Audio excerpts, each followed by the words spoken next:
Gumbeaux Fam. I can't for the life of me figure out the technology part of things this podcast episode, but something does not want me to either record it or to move forward, but I'm going to press on. It doesn't matter how the sound quality is coming across. I'm just going to get it out and make it as concise as I possibly can. So hopefully you listening to this, wherever you are, however you're feeling, that this episode is finding you well. And if you're not in the best spaces mentally or physically or what have you, I hope that you're able to listen and just able-bodied in some way, shape, or form. If you're not there yet, I hope you're able to get there mentally, physically, emotionally, spiritually, all the leads, right? I just hope that at the end of this episode, something shifts for you. So with that being said, I do just want to just come on, not for anything but to thank God, right? I don't have in this moment anything to ask for. Like if I sat here long enough, I think many of us can say that I could find something to either, when somebody say, hey, how you doing? It's like, I can't complain. The reality is you can very well complain, but the choice is to not, because it either won't change the circumstances or there's some other things that you can honestly request or ask for, right? I just feel like if I sit with it long enough, I could. Right now, you're catching me at a time in my life and in my mind, and as I'm preparing for like just to shut down my body and call it a night and finish journaling or just getting these thoughts and whatever out, I just want to thank God for everything He has given me to this point, up until this point. If nothing changes as a minute passes, as the time passes, I thank God for just being content with right where I am. If nothing moves forwards or progress from here, everything is fine, right? I think this entire 2025, I've been looking for this big shift in whatever. And I'm just so glad that God just continues to slowly change things and circumstances around me so He's determined my readiness for things, to accept things as well. So without kind of not giving you all a full picture here, I'm moving into another season mentally. And also, we're and by the time you listen to this episode, it's November. The shift in seasons is happening around us. And I'm starting to believe the philosophy of it is, when seasons change, so will I. So I've been saying that as a mantra for myself as well, because if seasons are designed to change, right? We just have this by design that things don't remain the same, that one constant will be changed, then why not evolve, change, flow with it, regardless of what those changes might look like, feel like. If it's scary, you just do it anyway. And at this point in my life, as far as wifedom, motherhood, my career, I do feel like a shift. And I think through that shift, I have to look back and say, dang, I've been through quite a bit of a life. I think a lot has changed. I am changing still. I was kind of going through my journey career-wise, even looking at opportunities that I've had in the past, and I'm just going to kind of go through what I wrote down. And I thank God for just like discipline in the workforce. I started off, my very first job was at Mr. Getty's, and I wrote that down first. I can remember distinctively what kind of where I was in life. I know I was 15 years old. I had to actually get approval to work. I remember going to Opelousas and going to I think you had to go to like the clerk of court or something of that, and get something signed through the LA workforce here in Louisiana. And my mom, of course, agreed to having that done. And I was just able to work from there. I remember being excited.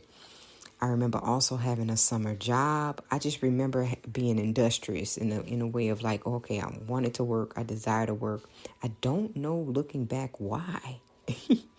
As being an adult now, I'm like, I still carry that with me, that a desire to work, right? And I don't know, I think it was some sense of independence, some autonomy that I was longing for.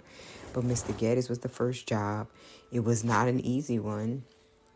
You can only work certain amount of hours, and just thinking back of that, I tried to do with what I had or what the position, I didn't care. It's just wanting to do whatever it was the best I could.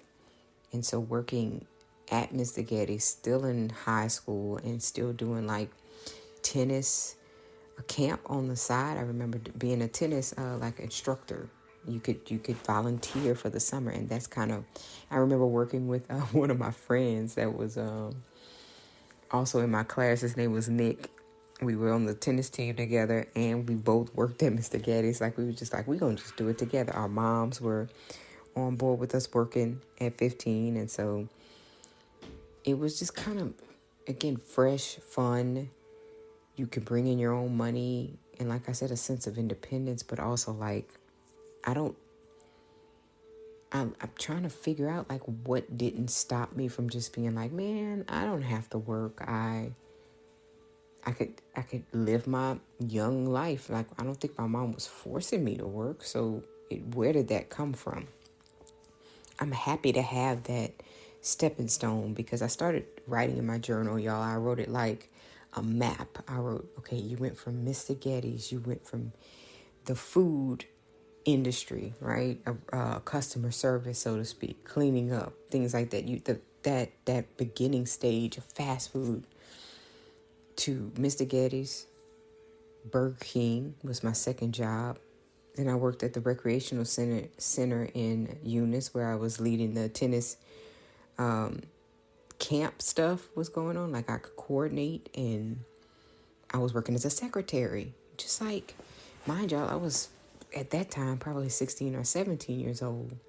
Hadn't been that long in the workforce. Already had been, that was my third job, and I felt like, ooh, to be trusted as a secretary, you're not even 18 yet. I don't know. I didn't look at clerical work or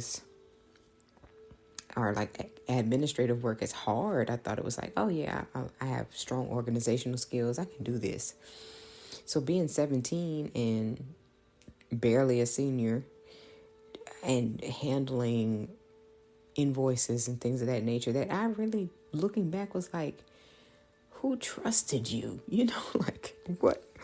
I know exactly the owner and all that. I'm not going to put everybody out there, but it's like, what? And I worked there throughout college. Like, I kept coming home from college. I had a job in college as a residential assistant, but that wasn't until much later. But coming back home to still do this clerical work. And from there, just going into retail, working at Macy's, Sunglass Hut, to then becoming like a case field manager, where you go house to house and putting yourself in situations where I felt like, okay, that's a little dangerous. That's a little much. And I always had some type of slab. And for those that know me, know me. But those that don't, you don't know. My slab is what I call my cars. I always had these old school 1980 something cars, whether it was a Cutlass Sierra, a Buick. These were used old vehicles that older men would drive, but I enjoyed these cars. They were not reliable, folks. Humble beginnings. Work through all the, in the workforce, you have your own car. It's just, again, the sense of independence. God has reminded me so much of what that was then and what that felt like. I still can tap back into just feeling very good about having my own stuff and own things and doing things my own way. And I thank God for that. Whatever seed was planted, that it was nurtured throughout the years, because I'm still very much that lady, field worker, before my whole clinical career had even started, before I'd finished school, before, I began having children, before all of this, looking back at just being thankful for those beginnings. And that's just one aspect of my life, y'all. I'm talking career. So if I could encourage you to do anything, is to sit in the stillness of whatever thoughts you have going on right now. And it could be a lot going on right now. Like, you could be not in the best position. But I encourage you to sit and create a still place for yourself. And I want you to think back to the furthest memory. And the furthest memory first, I would begin to ask yourself, what was your first job? Just start there. Start with the first job, where you begin what I would consider purpose, where you begin to connect purpose, or being purposeful, or doing purposeful work. That's where I feel like mission begins as well. The conversation of, what am I doing here? Why am I here? Those cerebral questions we begin to ask ourselves over and over and over again throughout our lives. Ask yourself, what did I do for my first job? And go back there. Think of a time where it was the most difficult, and how did you overcome it? And we're still talking work now. And then I want you to think of like a happy, funny time, maybe something embarrassing about that job or that moment that you can recall, and come back. And I want you to thank yourself for whatever that was then. Thank yourself for getting through that younger version of whoever you were, right? That whatever you were doing. Thank that person, because where you are now, even if it's the most uncomfortable time in your life, this too shall pass, and yes, it will shift, but sit in this discomfort, if that's it, if that's what you want to call it. Sit in this contentment, if that's what you're also calling that. Sit in the unknown, the uncertainty. Because what I can tell you right now in my thankfulness is that I was able to experience a city and state I've never been to before. I, in the past week, have visited Woonsocket, Rhode Island. I would have never dreamt of going in that direction of the United States ever, for whatever reason. I was given that opportunity, and I can't do anything but thank God for it, because I can recall being on the plane, and I can hear the pilot, and the pilot says, we're crossing over New York on your left, and we have about 30 minutes left until we land. I've never been to New York. I am almost 38 years old. Next year I'll be 30. I'm 37 years old, and I've never been to New York, right? There's plenty of places domestically that I've never been. I still have to check some off my list, but I started to cry on the plane. And I thanked God immediately and said, thank you for trusting me to travel. Thank you for safe travels. But also thank you for allowing me to live in the moment, here, now, whatever this is, wherever I'm going from this point. But thank you for this experience. And those things really do help y'all to just you don't have to be going anywhere, but to just sit and be like, man, I would have never thought younger me, where I'm from, small town, Eunice, Louisiana, to do whatever. Wherever y'all are right now, can y'all think back and could you imagine? Or did you imagine when you were little, like where you'd be, what you'd be doing, who you'd be right now? Because I didn't, and I still don't know. And I think I can live in the uncertainty of and let that anxiety take me and say, you know what, I don't know what's going on. I don't know what I'm going to do. I can whirl myself into a knot and a ball, or I could turn that into gratitude, is what I'm choosing to do right now. Everything I'm feeling right now, I don't know what's next for me, y'all. I don't know what the next chapters look like. But I will sit here with you as I spent this 15 some odd minutes with you to say thank you. Thank you, Lord, for wherever you're taking me, for wherever I'm going, for whomever I'm going to meet, whoever I'm going to help, whoever helps me. I welcome all good. I welcome only good, honestly. And I thank you for that. I would love to be used in ways that only fit the mission that you have for me, Lord. Like, my prayer before I let you all go is that I be used in the best way. And one thing that Deion Sanders has imparted that I have not yet let go is having a chokehold since he said it, was when he found out he had bladder cancer.